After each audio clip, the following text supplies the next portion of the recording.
Франција ќе ја почитува рамката од 6 месеци за постигнување на решение која постави новата бугарска влада, открива висок дипломатски извор од Брисел за МИА. Според истиот, француското претседателство барало начин како билатералниот спор да биде затворен овој семестар, а досието на Македонија и Албанија да биде деблокирано. Сега со новата бугарска влада се чини дека има пат кој може да биде дефиниран. Самата влада рече дека ќе треба неколку месеци, мораме да се впишеме во оваа рамка, но истовремено владата отвори перспектива и таа да може да оствари надеж дека се можни резултати пред крајот на овој семестар. Тоа е тоа што се обидовме да го потикнеме во улога на председателство. И тоа би било добра вест ако досието на Македонија и со тоа на Албанија биде деблокирани и да можеме да ја примениме новата методологија.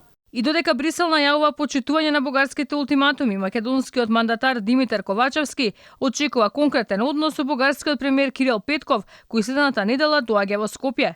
Постапките на неговиот претходник Зоран Заев и Ковачевски најавува пријателски односи, нема да прави отстапки околу тоа дека сме биле македонци кои зборуваат македонски јазик и имаат посебен идентитет. Опозицијската ВМРО ДПМН пак реагира дека Ковачевски и специјалниот представник на владата за преговорите Владо Бучковски немаат никаков легитимитет да разговараат и преговараат со Бугарија. Лажно оптимистички изјави не му се потребни на македонскиот народ. Потребна е дипломатска спремност, кадарност и решителност во преговорите. Нешто што СДСМ преку пиунот Ковачевски и специјалниот представник Бучковски не го поседува. Република Македонија има резолуција изгласана во Собранието и од тоа никој никогаш не смее да отстапува.